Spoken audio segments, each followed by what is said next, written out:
ومن سيئات أعمالنا من يهده الله فلا مضل له ومن يضلل فلن تجد له وليا مرشدا ونشهد أن لا إله إلا الله وحده لا شريك له ونشهد أن سيدنا وحبيبنا ومولانا محمدا عبده ورسوله الذي أرسله بالحق بشيرا ونذيرا وداعيا إلى الله بإذنه وسراجا منيرا وقد قال الله تعالى في كلامه المجيد أعوذ بالله من الشيطان الرجيم بسم الله الرحمن الرحيم إن الله وملائكته يصلون على النبي يا أيها الذين آمنوا صلوا عليه وسلموا تسليما اللهم صل على محمد وعلى آل محمد كما صليت على إبراهيم وعلى آل إبراهيم إنك حميد مجيد اللهم بارك على محمد وعلى آل محمد كما باركت على إبراهيم وعلى آل إبراهيم إنك حميد مجيد সকল প্রশংসা সেই আল্লাহ পাকের যিনি আমাদেরকে সর্বশেষ নবীর উম্মত করে পৃথিবীতে পাঠিয়েছেন আমাদেরকে করেছেন মধ্যম পন্থার উম্মত তিনি আমাদেরকে উগ্র বানান নাই তিনি আমাদেরকে বদমেজাজি বানান নাই শেষ নবীর উম্মত হিসাবে আল্লাহ পাক আমাদেরকে স্পেশালি যে মর্যাদা দিয়েছেন সেজন্য আমরা সকলে পড়ছি আলহামদুলিল্লাহ রব্বানা লাকাল হামদ হামদান কাসীরান তাইয়িবান মুবারাকান ফীহি লাখ কোটি দরুদ সালাম বিশ্বের মানবতার মুক্তির দূত সাইয়্যিদুল মুরসালিন খাতামুন নবিয়্যিন আশরাফুল আম্বিয়া সৈয়দনা বিশ্ব নেতা জনাবে মুহাম্মদ রাসূলুল্লাহ সাল্লাল্লাহু আলাইহি ওয়াসাল্লাম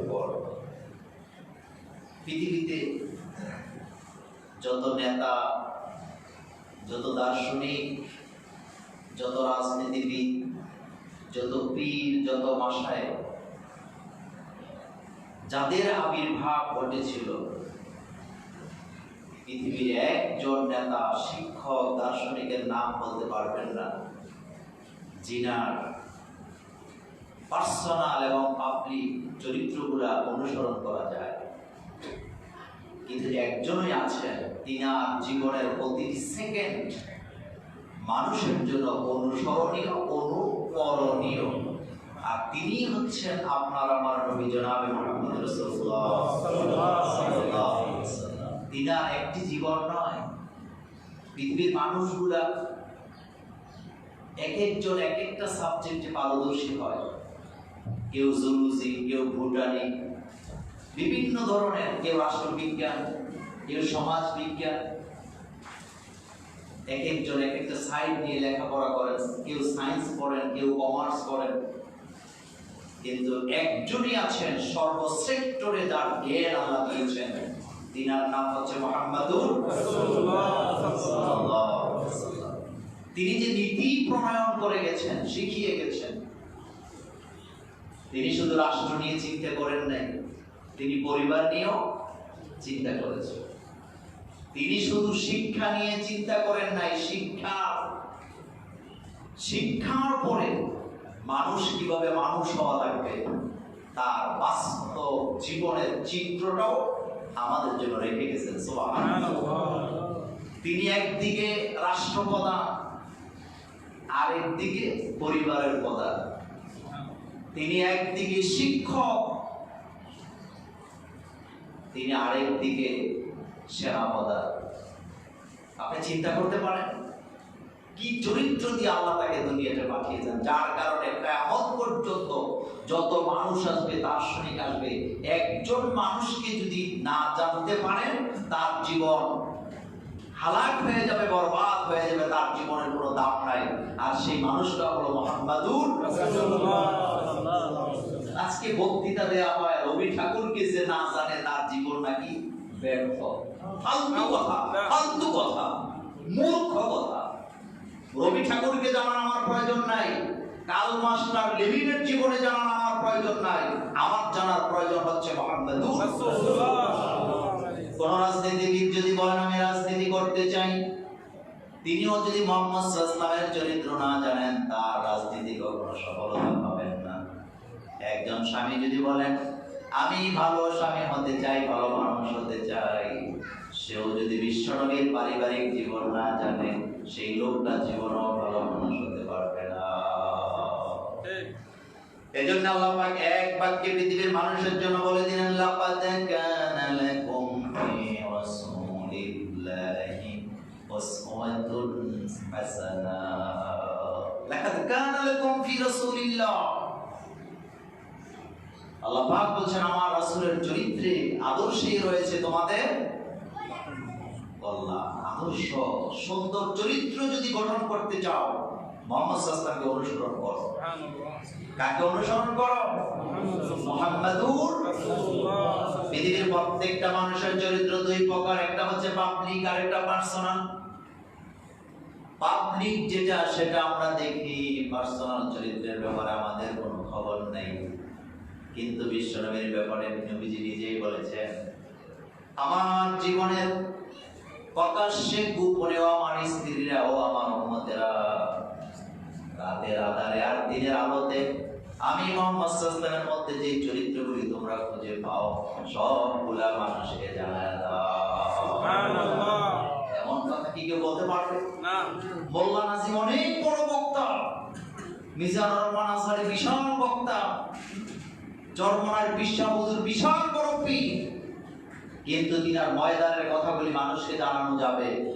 চার দেয়ালের ভিতরে তার স্ত্রীর সাথে যে ব্যবহার, তার ছেলে মেয়ের সাথে যে আচরণ, এই আচরণটা প্রকাশ করলে মানুষ থুতু মারবে, ঠিক কিনা?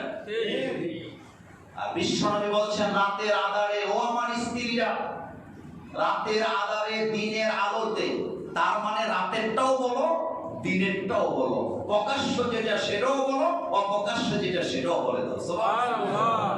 এমন কথা কে বলতে পারবে? কে বলতে পারবে? সেজন্য অনুসরণ করতে হবে কাকে? মুহাম্মাদুর রাসূলুল্লাহ। জানতে হবে কাকে? এমন রাসূল আমরা পেয়েছি জীবনে কাউকে হাত দিয়ে আঘাত করেন নাই। হাদিসটি নোট করবেন, কি রাসূল আমরা পেলাম? রাসূলুল্লাহ সাল্লাল্লাহু আলাইহি ওয়াসাল্লামের ব্যাপারে আম্মা জান আয়েশা সিদ্দিকা রাদিয়াল্লাহু তাআলা বলেন, আয়েশা রাদিয়াল্লাহু তাআলা আনহা বলেন, মা দরাবা রাসূলুল্লাহ সাল্লাল্লাহু আলাইহি ওয়াসাল্লাম বিয়াদিহি খাদিমান লাহু। আয়েশা বলেন বিশ্ব নবী জীবনে কোনদিন নিজের হাত দিয়া একজন খাদেমকে একটা আঘাত করেন নাই।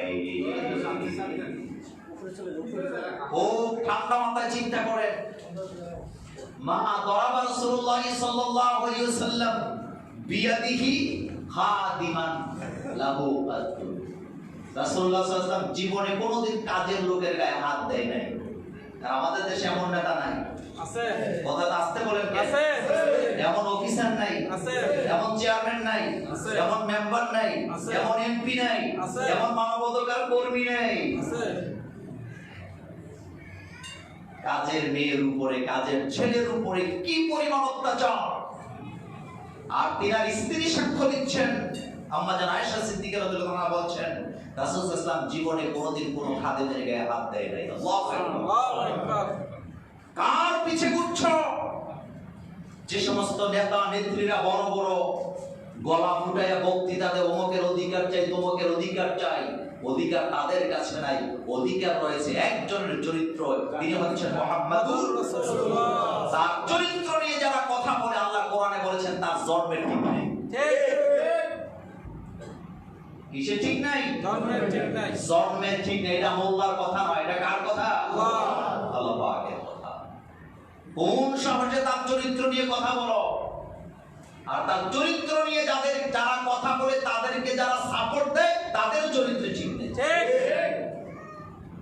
এরপর আম্মা জান আয়েশা সিদ্দিকা বলেন, ওয়ালা দরাবা ইমরাতান, জীবনে কোনোদিন কোন নারীর গায়ে হাত দেন নাই, মারেন নাই, নিজের স্ত্রীদেরকেও মারেন নাই।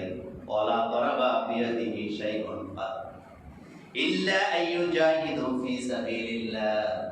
এর দ্বারা প্রমাণ হয় আমার নবী, বিশ্ব নবী, আমার নবীর চরিত্র ফুলের চাইতেও পবিত্র। স্লোগান দেয়, আমার নেতা অমুক নেতার চরিত্র উদ্দাবাসা গন্ধায় চরিত্রের দিকে।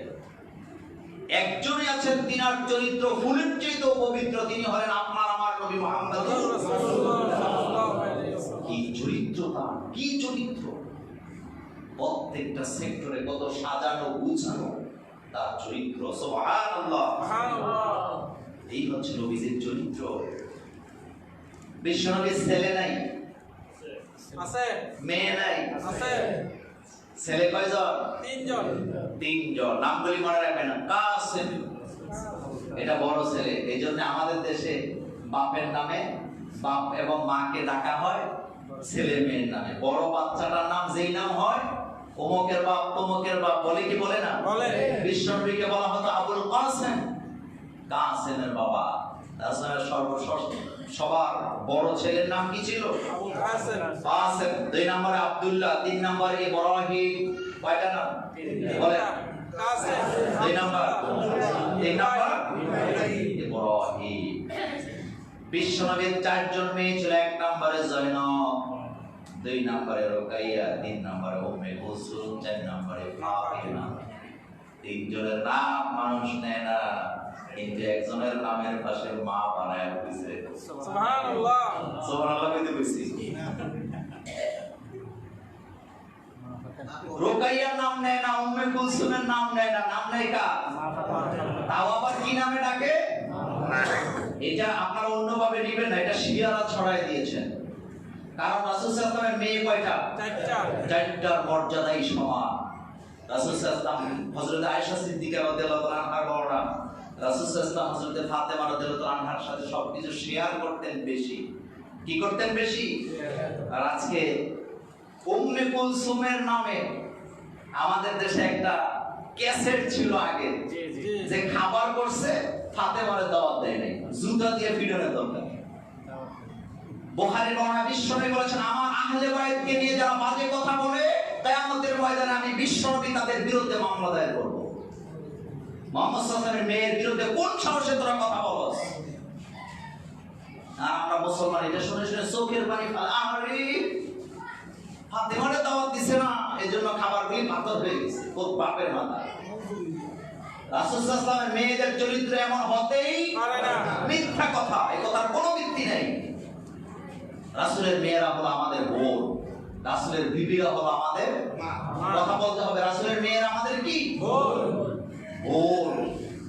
আবার তারাই বলে যে রাসূল সাল্লাল্লাহু আলাইহি ওয়াসাল্লামকে কি বলা যাবে না? না, ভাই বলা যাবে না।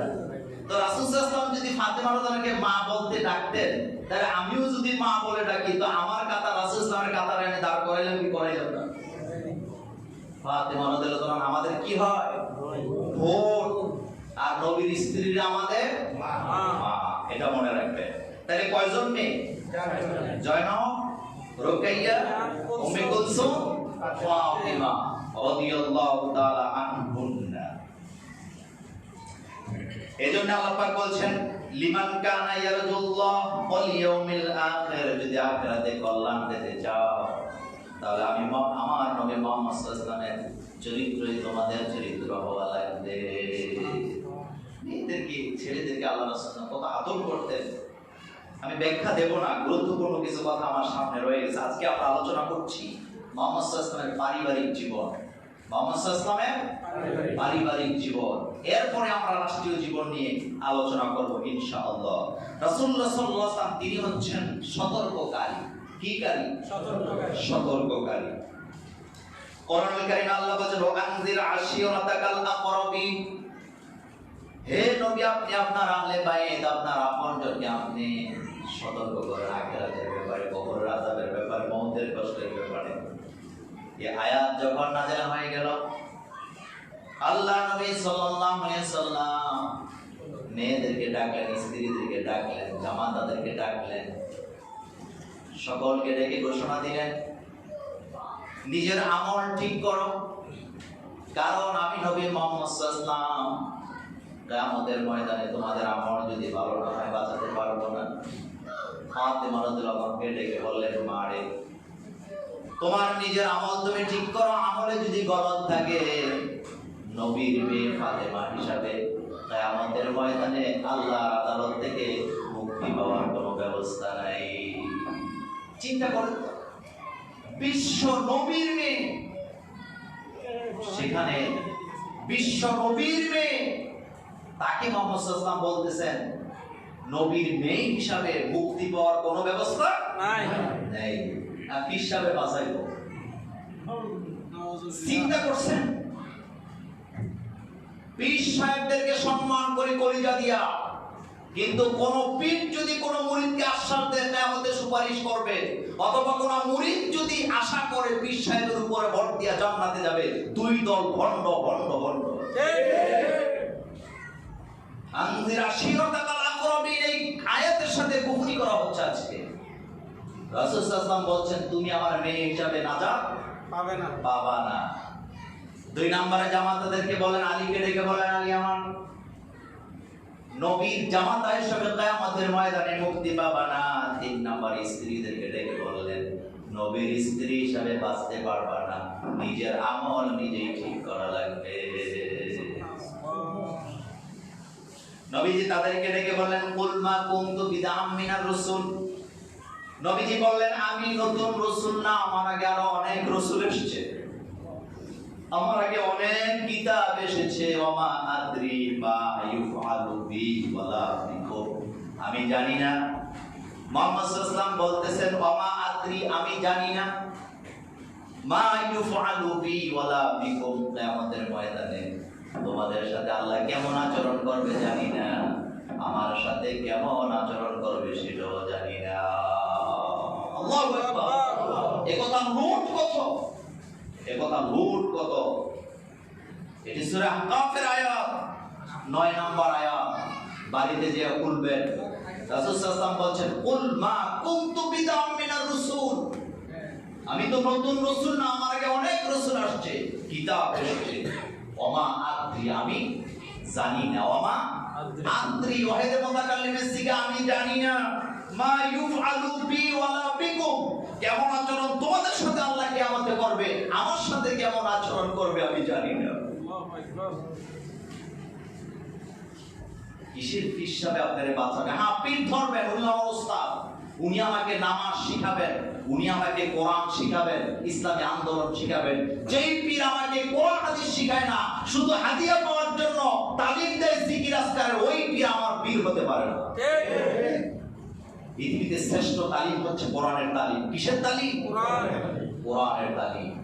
তুমি দুইটা জিকির তুমি নিজে বানিয়ে নিয়েছো পদ্ধতি, তুমি কালিমাকে ভাগ করে করে জিকিরের পদ্ধতি শিখাও, নফি আসবাব শিখাও, অথচ কোরআনের যে তালিম দেওয়ার কথা ছিল সেটা তোমার মাঝে নাই। ইসলামী আন্দোলনের তালিম তুমি বিশ্বাস হিসাবে দেও না, তুমি আমার পীর হতে পারো না।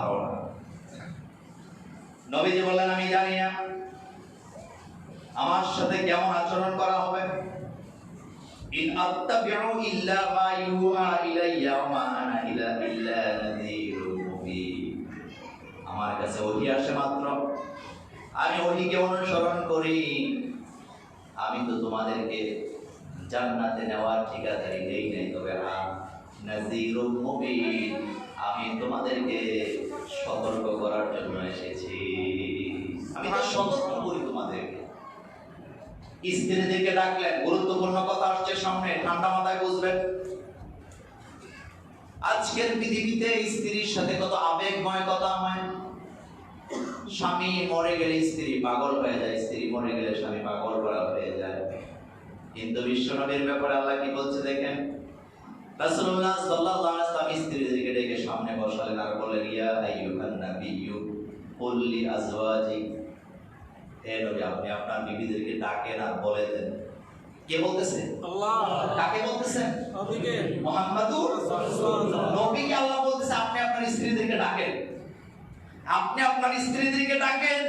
কুল লি আজওয়াজিক, আপনি আপনার স্ত্রীদেরকে বলেন, ইন কুনতুন্না তুরিদাল হায়াতাদ দুনিয়া ওয়া যিনাতাহা ফাতাআলাইনা উমাত্তিউন্না, আপনি আপনার স্ত্রীদেরকে বলেন তারা যদি আপনার কাছে দুনিয়ার আরাম আয়েশ চায় তারা যেন নিজেদের বাড়িতে চলে যায়, কারণ আরাম আয়েশ আপনি চাইলে আমি দেব, কিন্তু এটাই কল্যাণ নয়। কল্যাণ হলো আপনার কাছে যা আছে তাতে সন্তুষ্ট থাকা।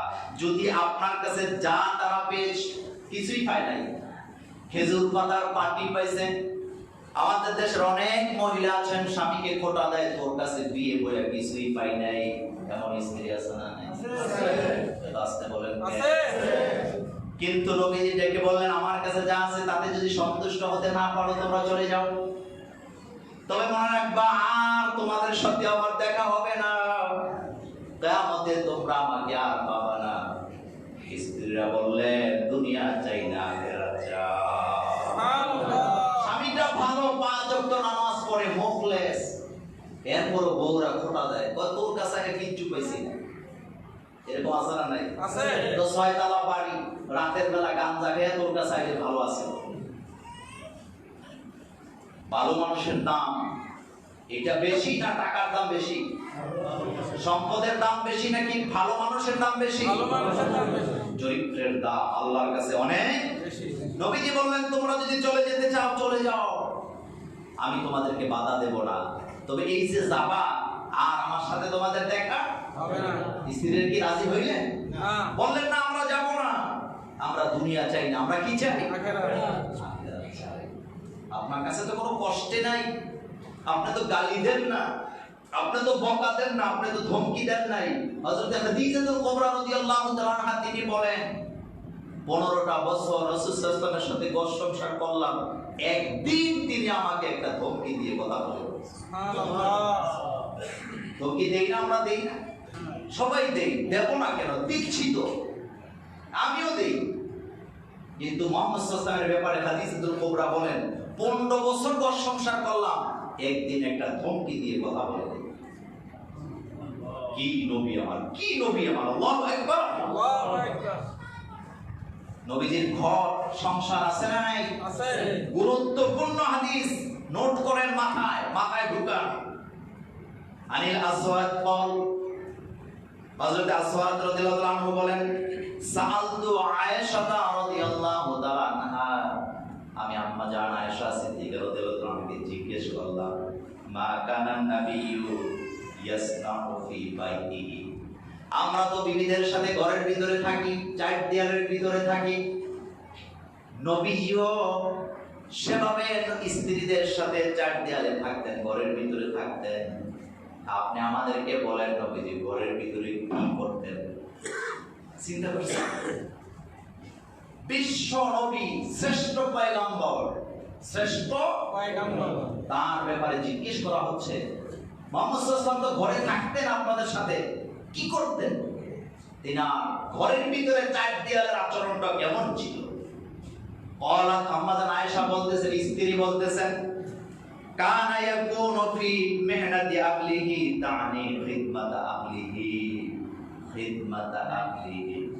আয়েশা বলেন, চার দেয়ালের ভিতরে নবী যতক্ষণ থাকতেন তিনি আমাদেরকে সময় দিতেন, আমাদের প্রত্যেকটা কাজে তিনি সহযোগিতা করতেন। সুবহানাল্লাহ। করেননি সহযোগিতা? শতকরা 1-2 জন পাওয়া যাবে, 1-2 জন, বাকি সব নওয়াবজাদা রাসূলুল্লাহ। আর গালি দেন, স্ত্রীকে গালি দে, হইনির চি করবি না কেন? তো তুই হইনির পুত। বিশ্ব নবী রাহমাতুল লিল আলামিন, আমার এই কথা যারা শুনছেন, বার্তা দিচ্ছি মুহাম্মদ সাল্লাল্লাহু আলাইহি ওয়াসাল্লামের। মা আয়েশা বলছেন রাসূল যতক্ষণ ঘরের ভিতরে থাকতেন ততক্ষণ তিনি তার স্ত্রীদের কাজে সহযোগিতা করতেন। সুবহানাল্লাহ। কোন নেতা করে আপনি বলেন, কোন এমপি কোন মন্ত্রী করতে পেরেছেন, কোন দার্শনিক করতে পেরেছেন?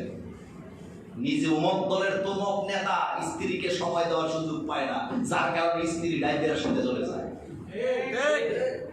চাকরের সাথে চলে যায়, বন্ধুর স্বামীর বন্ধুর সাথে চলে যায়। এমন ঘটনা আছে না? বিয়ে ঠিক করছে, আরেকজনের সাথে চলে যায়। খেয়াল করেন, মা আয়েশা বলছেন তিনি স্ত্রীদের কাজে কি করতেন? সহযোগিতা করতেন। করবেন কি? আজকে কোন স্বামী যদি স্ত্রীর কাজে সহযোগিতা করতে চায়, আশেপাশের মহিলারা আঙ্গুল দিয়ে দেখায়, দেখছো কি এতে স্ত্রীর চাকর। এরকম বেয়াদব মহিলা আছে না? বেয়াদব। কারণ স্ত্রীদের কাজে সহযোগিতা করা বিশ্বনবীর গুরুত্বপূর্ণ একটি সুন্নাহ। সুবহানাল্লাহ। সামনে আসবে ওয়াইজা হাদারাস সালাত খারাজা ইলাস সালাত। মা আয়েশা বলেন ঘরের কাজে ব্যস্ত থাকতেন নবী ততক্ষণ আজান হতো না, যতক্ষণ আজান হয়ে গেলে নবীজি নামাজের জন্য বেরিয়ে যেতেন। সুবহানাল্লাহ। রাষ্ট্রনায়ক, যুদ্ধনায়ক, সেনাপ্রধান, রাষ্ট্রপতি, একজন নবী, ধর্মপ্রচারক, শিক্ষাবিদ, গুরু, সব কাজ সামলাবার পরও বিবিদেরকে সাহায্য সহযোগিতা করতে হবে, সেটা বিশ্বনবী ভুলে যান নাই। কোন নেতা এটা করেছে আপনি বলেন? নোট করেন, আম্মা জানা আয়েশা সিদ্দিকা রাদিয়াল্লাহু তাআলা আনহা হাদিস। মা আয়েশা বলেন সকালবেলা রাষ্ট্রীয় কাজে বিশ্বনবী বেরিয়ে যাচ্ছেন, সাহাবায়ে কেরাম পেছনে পেছনে যাবেন। আল্লাহর নবী ঘরের ভিতরে আসলেন, দরজা বন্ধ করলেন, আর আলতো করে আমার গালে একটা চুমু লাগায় বললেন, আয়েশা যাচ্ছি, রাতের বেলা আবার দেখা হবে। আর না করেই তো চলে যায়। জুতা লইয়া কোনো রকমে ভাগে, মানে ঘর থেকে গেলেই বাইচা গেল, এরকম আছে না? আছে। লজ্জা নাই কিছু এখানে? রহমাতুল লিল আলামিন এত বড় পয়গম্বর ঘর থেকে বেরিয়ে যাচ্ছেন, যাওয়ার আগে স্ত্রীর গালে চুমু খেতে ভুলেন নাই। এটাই প্রমাণ করে কি আদর্শ ছিল মুহাম্মদ সাল্লাল্লাহু আলাইহি ওয়াসাল্লাম। সুবহানাল্লাহ। আর বড় জোরে দূর করে যাইগা দরজাটা লাগায় দে। মা আয়েশা বলেন একদিনের ঘটনা, হাদিস নোট করেন। আল্লাহর নবী রাষ্ট্রীয় কাছে বেরিয়ে যাচ্ছেন, আমাকে বলছেন, আয়েশা সারা দিন তোমার সাথে আমার দেখা হবে না, রাতের বেলা খাবারটা আমি তোমার সাথে খাবো, তুমি আমার জন্য রুটি বানায় রাইখা দিও। মা আয়েশা বলেন আমার বয়স কম, ছোট মানুষ, ঘুম বেশি ছিল আমার। এশার নামাজ পড়ে আমি রুটি বানাবার জন্য খামির নিলাম, আটা নিলাম, পানি নিলাম। বুঝেন তো কথা? খামির করলাম, আটা দিয়া পানি দিয়া রুটি বানাবার জন্য। কখন যেন ঘুম এসে গেছে, আমি জানি না, ঘুমায় গেছি। পাতিলটা জায়গায় পড়েছিল, আমি তো ঘুমায় গেছি, জানি না ঘটনা। এমন ঘুম, আমার চোখ খুলতে পারি না। দুইটা বকরির বাচ্চা এসে আটার খামির গুলি সব খেয়ে ফেলেছে। ক্ষুধার্ত নবী আমার সাথে খাবে বলে, আমার হাতের খাবার খাবে বলে সারাদিন কিচ্ছু খায় নাই। এক পেট ভর্তি ক্ষুধা নিয়ে আমার বাড়িতে হাজির বলে। আল্লাহর নবী তো আশায় ছিলেন হযরত আয়েশা সিদ্দিকা রাদিয়াল্লাহু আনহা রুটি বানায়া বসে থাকবে, তিনি যাইয়াই খাইতে বসবেন। রহমাতুল লিল আলামিন, কত মর্যাদা আমার নবীর! সারা পৃথিবীর প্রেসিডেন্ট গুলাকে এক পাল্লায় করলে আমার নবীর একটা বসবের সমান হবে না।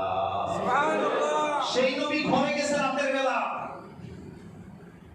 যায় দেখতেছেন মা আয়েশা ঘুমিয়ে আছে, পাশে পাতিল খালি পড়ে আছে, খামির নাই, আটা নাই, রুটি নাই, কিচ্ছু নাই। আমি আর আপনি হইলে ফুটবলের মতো কিক মারতাম। আমি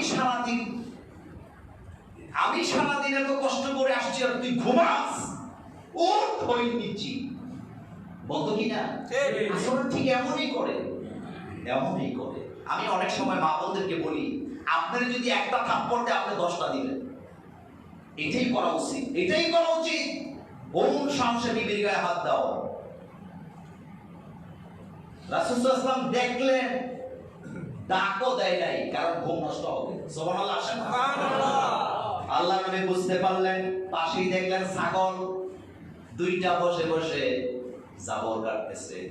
নবীজি ডাকলেন না, নিজের হাতে পানি উঠালেন, আবার কতগুলি আটা নিয়ে খামির বানায়া, রুটি বানায়া, তরকারি গরম কইরা এবার হযরত আয়েশার গালে দেয়া চিমটি কেটে বললেন, আয়েশা, আমি তোমার স্বামী, তোমার জন্য খাবার নিয়ে হাজির। সুবহানাল্লাহ। ঘুম থেকে চিৎকার দিয়ে উঠলেন, ইয়া রাসূলুল্লাহ সাল্লাল্লাহু আলাইহি ওয়াসাল্লাম, বেয়াদবি হয়ে গেছে। কি হয়ে গেছে? মা আয়েশা বলেন, ঘুম থেকে উঠার পরে আমার শরীরে ভূকম্প হচ্ছিল, আমি থরথর করে কাঁপছিলাম, আর বিশ্বনবী দুই হাত দিয়ে আমাকে জড়াইয়া বুকের সাথে লাগাইয়া বলেন, আয়েশা, এখানে বিশ্বনবী হাজির হয় নাই, এখানে মক্কার প্রেসিডেন্ট হাজির হয় নাই, হযরত আয়েশার স্বামী হিসাবে মুহাম্মদ সাল্লাল্লাহু আলাইহি ওয়াসাল্লাম তোমার কাছে হাজির হয়েছে। সুবহানাল্লাহ। তুমি কাঁদছো কেন? ভয় পাও কেন? আমি না তোমার স্বামী, আমি তোমার স্বামী। এখন বিশ্ব নবী না, এখন প্রেসিডেন্ট না। এই চরিত্র কার মধ্যে আছে চিন্তা করবেন, কার মধ্যে পাওয়া যায়? কথা বলা সহজ, কাজ করা অনেক কঠিন। কত বড় বড় কথা বলে, কোন নেতার কি চরিত্র সেটা জানার দরকার নাই, মুহাম্মদ সাল্লাল্লাহু আলাইহি ওয়াসাল্লামের চরিত্র জানতে চাই। কারণ এখানেই দুনিয়া এবং আখিরাতের কল্যাণ আছে না নাই? আছে। রাসূলুল্লাহ সাল্লাল্লাহু আলাইহি ওয়াসাল্লাম স্ত্রীদের সাথে চার দেয়ালে যে আচরণগুলি করতেন, আজকে সেটা বলে দিয়ে যাই। 19টা আচরণের কথা আমি নোট করেছি সহিহ হাদিস থেকে। কয়টা? 19টা। কয়টা? 19টা। মনে রাখবেন, শুধু মনে রাখলে হবে না, আমলও করতে হবে। করবেন তো ইনশাআল্লাহ। 1 নম্বরে বিশ্বনবী স্ত্রীদের হৃদয়ের ভাষা বুঝতেন। আমাদের দেশে অনেক স্বামী আছে, স্ত্রীর হৃদয়ের ভাষা বুঝতে চায় না। এই জন্য তো আজকে ইদানিং হয়েছে, কিছু কয়েকদিন আগে দেখলাম কি রিট করছে, স্ত্রী যদি স্বামীর বিছানায় যেতে না চায়, জোর করে নেওয়া যাবে না, যদি নেয় তাহলে নাকি এটা দর্শন হবে। নাউযুবিল্লাহ। এই যেন ভূতের মুখে, এত আসতে বলেন কেন? ভূতের মুখে রাম রাম। এই ব্যাপারে অন্যদিন ব্যাখ্যা দিব, যেহেতু আজকের আলোচনাটা ভিন্ন, এই বিষয়টা নিয়ে আমি পরে আলোচনা করব। রাসূল সাল্লাল্লাহু আলাইহি ওয়াসাল্লাম নিজে স্ত্রীদের ভাষা বুঝতেন, আর মুহাম্মদ সাল্লাল্লাহু আলাইহি ওয়াসাল্লাম উম্মতকে বলে গেছে, স্ত্রীর মনের ভাষা বোঝার কি করবা? চেষ্টা করবা। নোট করেন। আম্মা জানা আয়েশা সিদ্দিকা রাদিয়াল্লাহু আনহাকে বিশ্বনবী বললেন, আয়েশা, তুমি কখন রাগ করে থাকো সেটা আমি নবী বুঝি, আর তুমি কখন খুশি থাকো সেটাও আমি জানি। সুবহানাল্লাহ। চিন্তা করছেন? বহু স্বামী আছে স্ত্রীর মনের ভাষা বুঝতে চায় না। খেয়াল করবেন তার মনটা কি চায়, এখন সে কি চায়, একটু পরে সে কি চায়, ভবিষ্যতে কি চায়, খেয়াল করার দরকার আছে না নাই? আছে। আল্লাহ নবী বলেন, আয়েশা, তুমি রাগ করলেও আমি বুঝি, তুমি খুশি থাকলেও আমি বুঝি। মা আয়েশা বললেন, হুজুর কেমনে বুঝেন? নবীজি বললেন, আয়েশা, তুমি যখন আমার প্রতি খুশি থাকো তখন কথা বলার সময় বলো, মুহাম্মদ সাল্লাল্লাহু আলাইহি ওয়াসাল্লামের রব আমাদের উপরে রহম করুন। সুবহানাল্লাহ। আর তুমি যখন রাগ করো তখন বলো, ইব্রাহিম আলাইহিস সালামের রব আমাদের প্রতি রহম করুন। চিন্তা করছেন? মা আয়েশা হাসি দিয়ে বলেন, হুজুর আপনি 100% সত্য বলছেন, কারণ যখন আমার মন খারাপ থাকে আমি আপনার নামটা বাদ দিয়া ইব্রাহিম আলাইহিস সালামের নাম নিয়ে দোয়া করি। নবীজি বলেন, আয়েশা, আমি তো তোমার মনের ভাষা বুঝি, আর আমাদের দেশে বহু স্বামী আছে স্ত্রীর ভাষা বুঝতে চায় না। স্ত্রীর মনে করে দাসী কিনা আছে, স্বামী মনে না করলেও তার বাপ মা ভাই বোন আত্মীয় স্বজন সবাই যেন মনে করে যে ভাই বিয়ে করাইছে মানেই হলো একটা চাকরানি কিনে আনছে। আছে না নাই? আমাদের পরিবারগুলোতে নাই তো? আছে। রাসূল সাল্লাল্লাহু আলাইহি ওয়াসাল্লাম স্ত্রীদের মনের ভাষা বুঝতেন। আয়েশা বলেন, হুজুর আপনি সত্য বলেছেন, আমি তাই করি। 2 নাম্বার, স্ত্রীর দুঃখ পেলে সান্ত্বনা দিবেন। আর সান্ত্বনা দিব কি, যায় ভূত মানে স্ত্রী কাঁদতেছে, সান্ত্বনা দেওয়া দরকার আছে না নাই? আছে। চোখের পানি মুছে দিবেন, চোখের পানি মুছে দিবেন। নিজেরা করবেন এটা, রাসূল সাল্লাল্লাহু আলাইহি ওয়াসাল্লাম নিজে করতেন। দুঃখ পেলে সান্ত্বনা দিবেন। হাদিসটা নোট করেন। হযরতে সাফিয়া রাদিয়াল্লাহু তাআলা আনহা ঘরের ভিতরে কাঁদতেছেন, বিশ্বনবী তার ঘরে গেলেন, যায় দেখলেন হযরতে সাফিয়া রাদিয়াল্লাহু তাআলা কাঁদতেছেন। আল্লাহর নবী বললেন, সাফিয়া কাঁদো কেন? সাফিয়া বললেন, ইয়া রাসূলুল্লাহ সাল্লাল্লাহু আলাইহি ওয়াসাল্লাম, হযরত আয়েশা এবং জয়নব, কয়জন? আয়েশা এবং জয়নব, তারা দুইজন আজকে আমার সামনে গর্ব করে করে বলতেছে আমাদের বংশ মর্যাদা অনেক, আমাদের বাপেদের মর্যাদা অনেক। এইভাবে করে তারা গর্ব করতেছিল আমার সামনে। আমার কাছে মনে হলো যেন তারা আমাকে এই কথাগুলি বলছে যে আমার এত মর্যাদা তাদের মতো নাই, সেজন্য সেই দুঃখে আমি কাঁদি। আল্লাহ নবী নিজের পকেট থেকে রুমালটা বের করে হযরত সাফিয়া রাদিয়াল্লাহু আনহার চোখের পানিগুলো মুছে দিয়ে হাসি দিয়ে বললেন, সাফিয়া তুমি কি জানো না, তারা দুইজন হযরত আয়েশা এবং জয়নব, তারা যখন তোমার সামনে এই কথা বলে বলে গর্ব করছিল, তোমার উচিত ছিল তুমিও বলে দেয়া তুমি কোন সাধারণ ঘরের মেয়ে নও, বরং তুমি হযরতে মুসা আর হারুন আলাইহিস সালামের বংশধর। সুবহানাল্লাহ, আল্লাহু আকবার। আল্লাহু আকবার। চিন্তা করছেন সান্ত্বনা কি জিনিস? তিনি কাঁদতেছেন আয়েশা রাদিয়াল্লাহু আনহা, জয়নব রাদিয়াল্লাহু আনহার কথা শুনে, আর রাসূল বলতেছেন তুমি বসেছিলে কেন? তুমিও বলে দিতা যে তোমরা যেমন মর্যাদার বংশধর, আর আমি হচ্ছি মুসা আর হারুন আলাইহিস সালামের বংশধর। সুবহানাল্লাহ। তোমার বংশ কম না, তোমার বংশ কম না, কম না। এরপরে তোমার আরেকটা কথা বলা উচিত ছিল, তুমি বলে দিতা এত বড় গর্ব করার কিছু নাই, কারণ আমি মুহাম্মাদুর রাসূলুল্লাহ সাল্লাল্লাহু আলাইহি ওয়াসাল্লামের স্ত্রী। সুবহানাল্লাহ। কি বুঝলেন? কি বুঝলেন? এই নবীর চরিত্র নিয়ে যারা কথা বলে তাদের সাথে আমাদের কোনো সম্পর্ক থাকতে পারে না।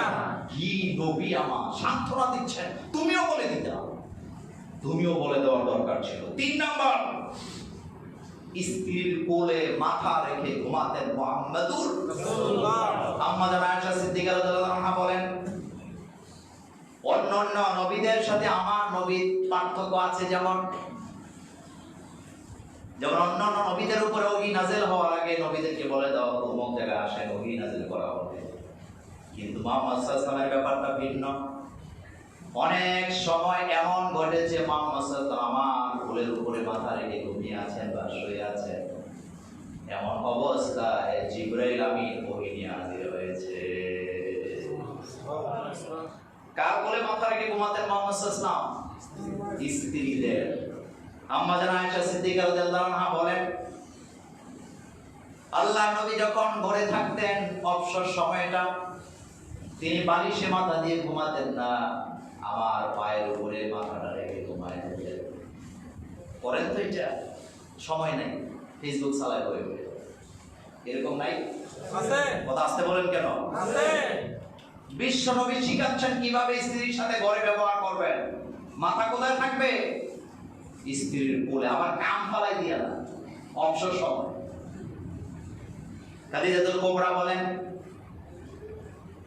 এমন সময় গেছে আল্লাহর নবী সারা রাত আমার কোলের উপরে মাথাটা রেখে ঘুমাতেন। তাহলে স্ত্রীর কোলে মাথা রেখে ঘুমানো এটা সুন্নতের মধ্যে নাই? আছে। 4 নাম্বার, একে অপরের মাথায় হাত বুলিয়ে দিতেন মুহাম্মদ রাসূলুল্লাহ সাল্লাল্লাহু আলাইহি ওয়াসাল্লাম। তিনি ওই স্ত্রীদের মাথায় হাত বুলাতেন, স্ত্রীও তার মাথায় হাত বুলিয়ে দিতেন। ব্যাখ্যা দেব না যেহেতু কথা সামনে অনেক আছে। হাত বুলাত তো মাথায়, সময় নেই, সময় নেই। চুলগুলা কাটবেন, এভাবে করে হাত দিয়ে দিবেন, মহব্বত বাড়বে না কমবে? বাড়বে। আর ভালোবাসার লেগে তাবিজ খুঁজে, তাবিজ কবিরাজ রে খুঁজে, আবার দেখবেন অ্যাডভার্টাইজও দেয় স্বামী স্ত্রীর মিল হয় না, ভালোবাসা হয় না, আমার কাছে আইয়েন, আমি করে দেব। তো তুই আগে ভালোবাসা দেখ, তোর করে আছে বোঝে 14 বার লাইট দেয়, হেডার খবর নেই। ভালোবাসা যদি শিখতে হয়, যেতে হবে মুহাম্মাদুর সাল্লাল্লাহু আলাইহি ওয়াসাল্লামের পারিবারিক জীবনের দিকে তাকাও। 5 নাম্বার, মুহাম্মদ সাল্লাল্লাহু আলাইহি ওয়াসাল্লাম আরেকটি সুন্নাহ ছিল, আল্লাহর নবী একই পাত্রে বসে স্বামী স্ত্রী খাবার খেতেন। সুবহানাল্লাহ। আপনারা কয় পাত্রে খান? একজন 10টায়, আরেকজন 12টায়। একজন 10টায় খায়, আরেকজন কয়টায়? বহু স্বামী আছে বাংলাদেশে, অন্য দেশেটা বললাম না, বহু স্বামী আছে বাংলাদেশে 24 ঘন্টা তো দূরের কথা, সপ্তাহে একবারও স্বামী স্ত্রীর সাথে দেখা হয় না। কারণ স্বামী রাজনীতিবিদ, বউ ডাক্তার, বউ আসছে রাত্রে 9টায় ঘরে, স্বামী এসে রাত্রে 12টায়।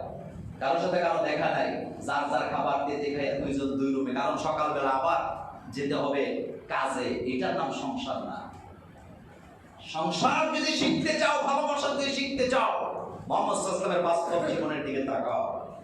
রাসূল সাল্লাল্লাহু আলাইহি ওয়াসাল্লাম এক পাত্রে খেতেন, খাবারের নমুনাটা কি দেখেন।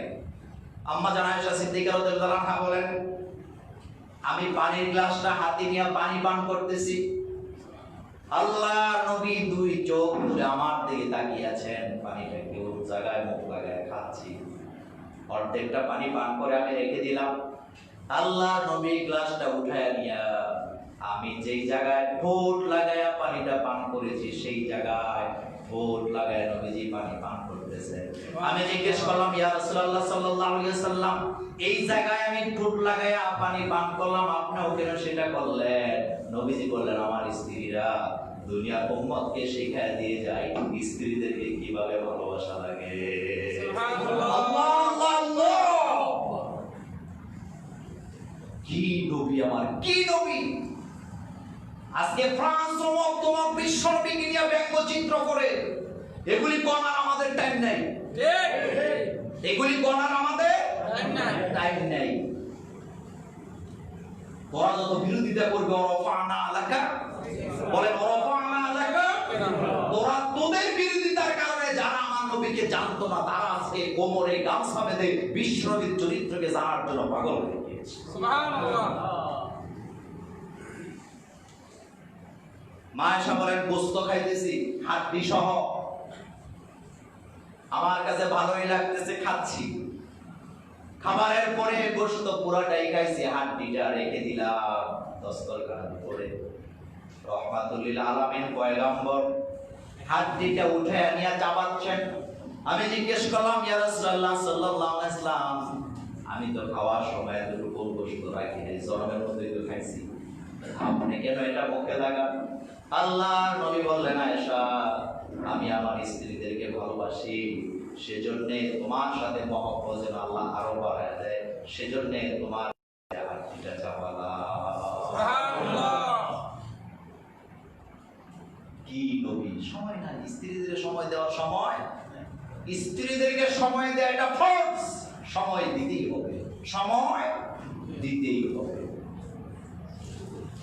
আরো অনেক কথা লম্বা করবো না। 6 নম্বরে, স্ত্রীর সাথে মুসাফা করা। ঘর থেকে বেরিয়ে যাওয়ার সময় অথবা ঘরে আসার পরে স্ত্রীদের গায়ে হাত করে চুমু দেয়া। লজ্জা লাগতেছে কথা? না। এটা কি লজ্জার বিষয়? না। মুসাফা করবেন, হাত বাড়ায় দিবেন। বেগানা নারীর সাথে মুসাফা করার দরকার নেই, স্ত্রীর সাথে করো। সংসারে ভালোবাসা আসবে কি আসবে না? আসবে। ঘর থেকে বেরিয়ে যাচ্ছেন, হাতটা মিলিয়ে যান, আলতো করে একটা চুমু দিয়ে যান গালের মধ্যে। ঘর থেকে আবার ঘরে ফিরেছেন, আদর করেন, তবে খবরদার ছেলে মেয়ের সামনে। কথা আসতে বলেন কি? না। ছেলে মেয়ের সামনে না। মানুষের সামনে না। না, নির্লজ্জ হবেন না। মুসাফা করবেন, আসতে যেতে বিবিকে চুমা দিবেন। হাঁটতেছেন, ঘরে কেউ নাই, দুষ্টামি করে চুমু দেন, এটাও সুন্নাত। এটাও কি সুন্নাত? সুন্নাত। ব্যাখ্যা দিলাম না, সামনের দিকে আমাকে যেতে হবে। 7 নাম্বার, স্ত্রীর মুখে মাঝে মধ্যে হাতে লোকমা দিয়ে খাওয়ায় দিবেন। কি দিবেন? দেন তো, সময় নাই, সময় নাই। তাবিজ তোমার দরকার নাই, কবিরাজ লাগবে না। বিশ্বনবীর সুন্নাহ দিয়া ঘরটাকে সাজায়া দাও। কোটি টাকা না থাকলেও তোমার স্ত্রী কোনোদিন তোমাকে রেখে কোথাও যাবে না। এজন্য তো মুয়াজ্জিনের বউ যায় না, কোটিপতির বউ যায় না। কথা বললে অনেকে রাগ করে, খবর নিয়ে দেখেন কোন মুয়াজ্জিনের বউ যায় না। সবচেয়ে বেতন কাদের কম? মুয়াজ্জিন। কথা বলতে লজ্জা লাগে না। তাহলে বলেন না কেন কাদের বেতন কম? মুয়াজ্জিনের। তাও তো কত খেংনি মানে কমিটির লোকেরা ছুটি নাই, ওনার বউ দরকার, মুয়াজ্জিনের বউ দরকার নেই। মাসে একবার ছুটি দিতে চায় না, কইতে সিরা যায়। অবশ্য কোবা মসজিদের ব্যাপারটা ভিন্ন। এই জন্য তো আমি গর্ব করি, এই জন্য তো আপনাদের পেছনে লেগে আছি। কোবা মসজিদের ব্যাপারটা ভিন্ন। বহু মসজিদ আছে, কমিটির লোকেরা প্রতিদিন বিবির সাথে ঘুমাতে পারবে, কিন্তু মুয়াজ্জিন মাসে একবার বউ পাবে না। তুই কমিটি, মসজিদের মুয়াজ্জিন তারও হক তার বিবির প্রতি আছে না নাই? আছে। তাহলে তাকে একটা বাসা করে দিলেই তো হইল। এটাতে আবার নাই ও হুজুরদের এত চেয়ে লাগেনি, তো তোমার লাগে কেন? সবচেয়ে বেতন কম মুয়াজ্জিনদের, এরপরও স্ত্রী যাবে না। জিজ্ঞেস করে দেখেন, জবাব দিবে অনেক সুখে আছে। আলহামদুলিল্লাহ পড়ে। আলহামদুলিল্লাহ। কারণ বিশ্বনবীর সুন্নাত যেখানে বরকত সেখানে। সেজন্য স্ত্রীদেরকে মাঝে মধ্যে হাতে তুলে খাওয়াবেন। একটা ঘটনা বলি। আম্মা জান আয়েশা সিদ্দিকা রাদিয়াল্লাহু তাআলা আনহা, হযরতে সাফিয়া রাদিয়াল্লাহু তাআলা আনহা বিশ্ব নবীকে মাঝখানে বসে, দুইজন দুই পাশে বসে গল্প করতেছে রাতের বেলা। দুই স্ত্রী দুই দিকে, বিশ্ব নবী মাঝখানে। একজন স্ত্রী আরেক, একই স্বামীর যদি দুই স্ত্রী থাকে কাছাকাছি, এক স্ত্রী আরেক স্ত্রীর কি বোন হয়? বোন হয় না। বান্ধবী হয় না। কি হয়? আস্তে করে সতী মানে জালার দিব্যা। কিসের দিব্যা? সুলাসুলির দিব্যা। আর দুই সতীন দুই পাশে বসা, মাঝখানে বসে আছেন রহমাতুল লিল আলামিন। কথা বলতে বলতে রাতের খাবারের সময় হলো। নবীজি বললেন, আয়েশা ঘরে কি কোনো খাবার আছে নাকি? মা আয়েশা বলেন, হ্যাঁ হুজুর, রুটি আর গোশতের ঝোল আছে, সারিদ আছে। নবীজি বললেন, যাও নিয়ে আসো। গোশতের ঝোলের ভিতরে চর্বি থাকে কি থাকে না? থাকে। আম্মা জান আয়েশা সিদ্দিকা রাদিয়াল্লাহু আনহা রুটি আর চর্বি মাখা গোশত নিয়ে ঝোল নিয়ে আসলেন, বাটি সামনে রাখলেন। সবাই তো খাবে, স্বাভাবিক ব্যাপার। মা আয়েশা রাদিয়াল্লাহু তাআলা আনহা হাতের আঙ্গুল দিয়া জোর আঙ্গুলে লাগায় উঠাইয়া হযরত সাফিয়ার গালে লাগায় খাইবেন। কোথায় লাগাইছে চর্বিটা? হযরত সাফিয়া রাদিয়াল্লাহু আনহা লাজুক মানুষ, কেঁদে দিলেন আর বললেন, ইয়া রাসূলুল্লাহ সাল্লাল্লাহু আলাইহি ওয়াসাল্লাম, দেখলেন আয়েশা আমার সাথে কি আচরণটা করলো, আমার গালের মধ্যে চর্বি লাগায় দিয়েছে। আমি আর আপনি হইলে থাপ্পড় দিতাম, কিন্তু না, নবীজি মুস্কি হাসি দিয়া নিজের আঙ্গুল মোবারক ঝোলের মধ্যে লাগায়া আয়েশা রাদিয়াল্লাহু আনহার গালের মধ্যে লাগাই দিয়া হাসি দিয়া বলতেছে, এবার দুই জনের গালি চর্বি লাগানো আছে সমানে সমান, এবার মজা করে রুটি আর গোশত খাও। সুবহানাল্লাহ। দুই বিয়ে করলে শান্তি না অশান্তি? বিশ্বাস না হলে কইরা দেখেন না, সামলাইতে পারেন কিনা। বয়েতে গড়েও যাবেন না, যত বক্তা তক্তা বলেন আর আলেম বলেন আর নেতা বলেন। দুই বিয়ে কইরা দেখেন অবস্থাটা কি হয়। রাসূল সাল্লাল্লাহু আলাইহি ওয়াসাল্লাম কি কৌশলটা এখানে নিলেন। তোমার গালেও চর্বি, আয়েশার গালেও চর্বি, এবার খাও। সুবহানাল্লাহ। সুবহানাল্লাহ। ৮ নাম্বার, স্ত্রীদের হাতের কাজে সাহায্য করা। করেন তো? ব্যাখ্যা দিলাম না, কি করা? আর আমাদের দেশে কোন স্বামী যদি ইচ্ছা করেও বিবির কাছে সাহায্য করতে, তার ভাবিরা অথবা বোনেরা বা পাড়া প্রতিবেশী মহিলারা করতে একটা মাইজ্ঞা।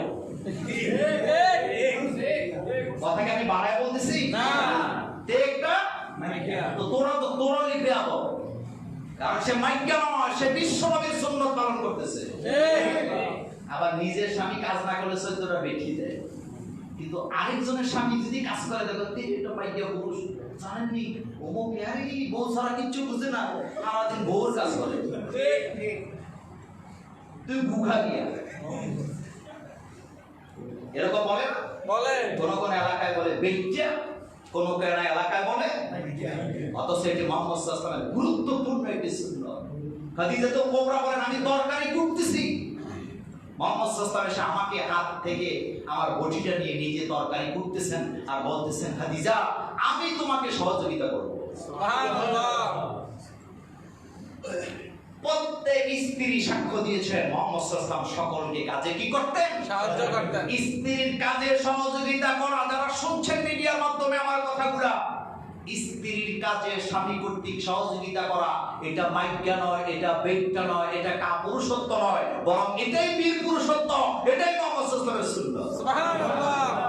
মুহাম্মদ সাল্লাল্লাহু আলাইহি ওয়াসাল্লামের একটা সুন্নতকে যারা জিন্দা করে দিবে, আল্লাহ পাকের হাবিব বলেছেন 100 গলা কাটা শহীদের মর্যাদা আল্লাহ তাদেরকে দান আল্লাহু করবেন। আকবার। প্রতিদিন স্ত্রী ঘর মুছবে, তা আপনি কি করবেন? প্রতিদিন স্ত্রী খালি একই কাজ, তারে চাপায় দেন, তা আপনি কি করবেন? করতে রাজি আছি না নাই? আছে। ঘর মুছবেন, কাপড় ধৌত করবেন যদি কাজের লোক না থাকে। 9 নম্বর, স্ত্রীদের সাথে বসে বসে গল্প করা, বিভিন্ন ধরনের কথাবার্তা বলা, অতীতের কোনো চমকপ্রদ গল্প স্ত্রীদের সাথে বলা এবং কওয়া, হাসাহাসি করা। একটা ঘটনা ছিল, ওইটা লম্বা ঘটনা আমি বলবো না, একটা শুধু কথা বলি। আম্মা জান আয়েশা সিদ্দিকা রাদিয়াল্লাহু আনহা বলেন রাসূলুল্লাহ সাল্লাল্লাহু আলাইহি ওয়াসাল্লাম যখন আমাদের সাথে গল্প করতেন, হাসতেন, কথা বলতেন, রুমের ভিতরে বিভিন্ন গল্পের কি বলে স্মৃতিচারণ করতেন, তিনি যে বিশ্ব পয়গম্বর সেই কথাটি আমাদের মনেই হতো না। সুবহানাল্লাহ।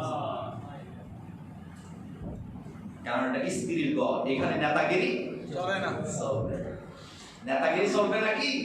ঢাকাতে একবার একটা বিয়ের অনুষ্ঠানে বিয়ে খেতে গেছিলাম, এমনিতে খুব কম যায়, তো গেছি পরে পাশের টেবিলে দুইজন ঝগড়া লাগছে, স্বামী স্ত্রী দুইজনই নেতা, নাম বলবো না। পরে আমি তো জানেন, আমি পরে কানে কানে যাই কই ভাই এমন কি হইল যে বিয়ার অনুষ্ঠানে দুইজনে লাগলেন, ঘটনা কি? কয় ভাই আর কইেন না, আমি একটু ওই দিকে তাকাইছি, যেমন হে আমারে ধরছে যে তুমি আরেকজনের বউর দিকে তাকাই লাগে। আমি কইলাম আরে এত বড় নেতা, নাম বলবো না আপনারা চিনেন, জাতীয় পর্যায়ে, হাসি দিয়ে কইলাম ভাই এত বড় নেতা আপনি, ভাবি তো আপনার কর্মী হয় নাই। কয় ভাই কত যে কাম ধরা লাগে হেডা কই আল্লাহ। আহা 10 নাম্বার, স্ত্রীদেরকে নিয়ে ঘুরতে যাওয়া। স্ত্রীদেরকে নিয়ে ঘুরতে যাওয়া এটি যেতেন মুহাম্মদ সাল্লাল্লাহু আলাইহি ওয়াসাল্লাম।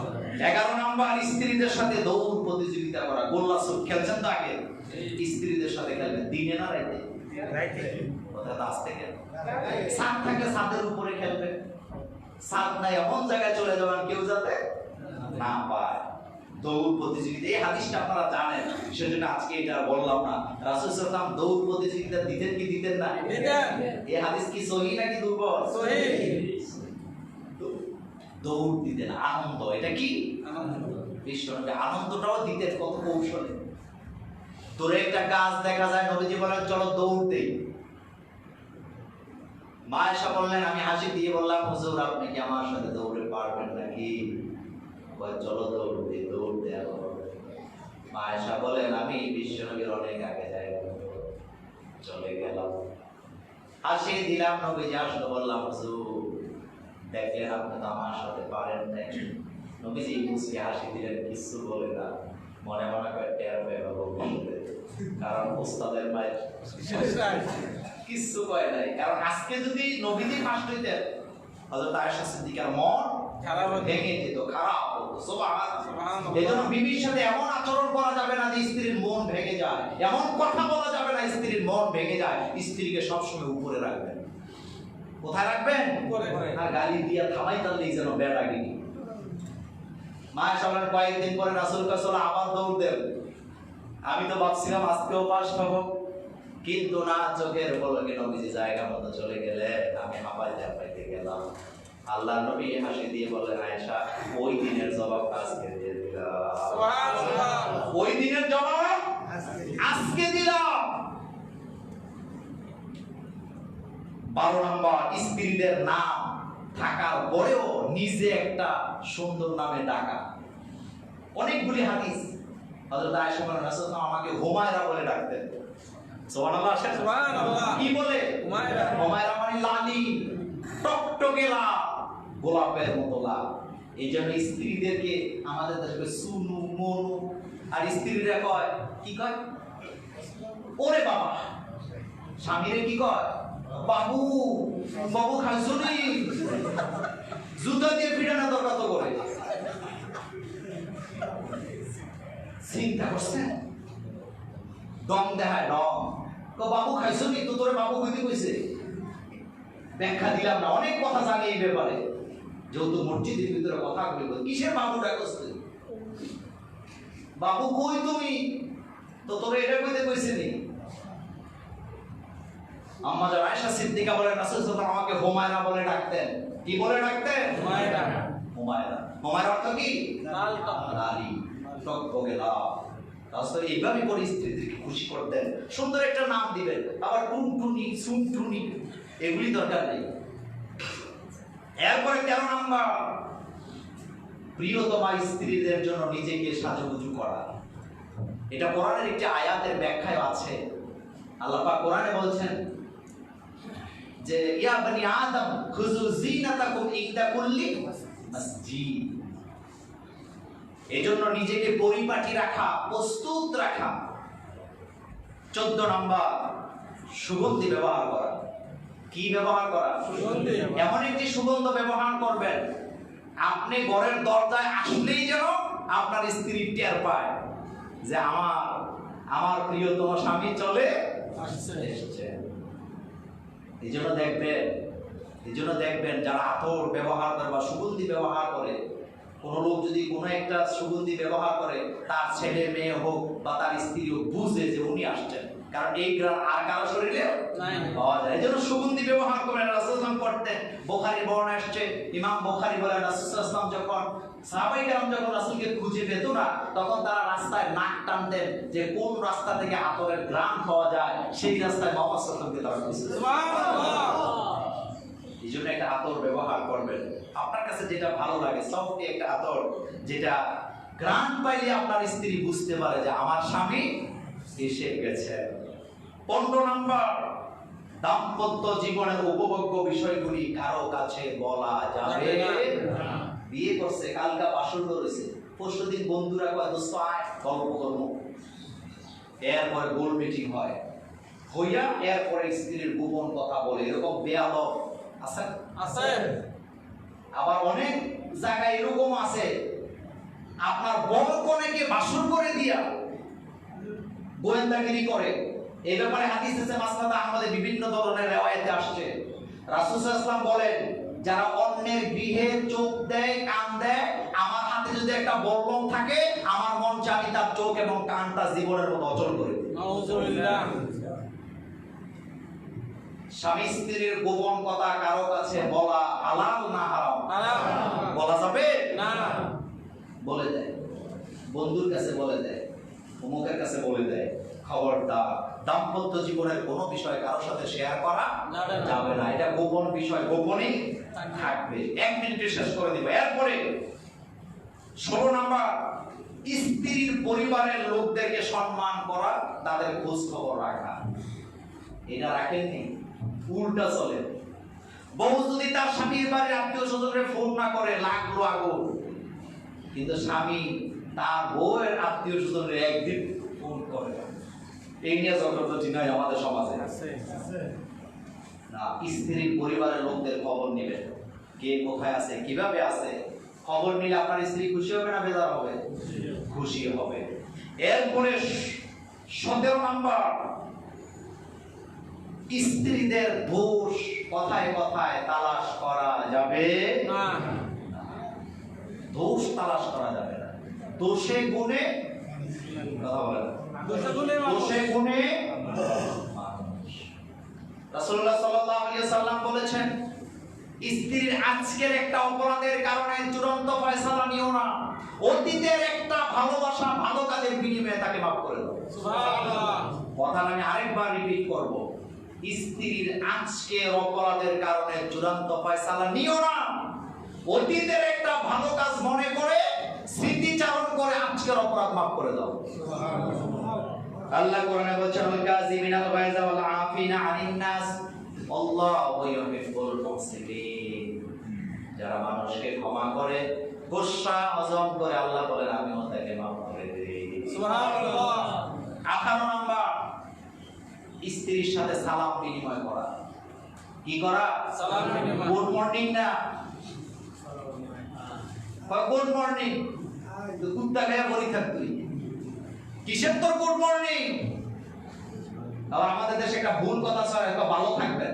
কিসে ভালো থাকবো? ভালো রাখার ক্ষমতা কার? আল্লাহ। এই জন্য বলবে আল্লাহ আপনাকে ভালো রাখো। ভালো রাখো। বলেন সবাই আল্লাহ আপনাকে ভালো রাখো। কয় ভালো থাকবেন, তো তুই মরি যা, আমি ভালো থাকি। ভালো থাকবেন নয়, বরং আল্লাহ আপনাকে ভালো রাখো। ভালো রাখো। স্ত্রীকে সালাম দিবেন।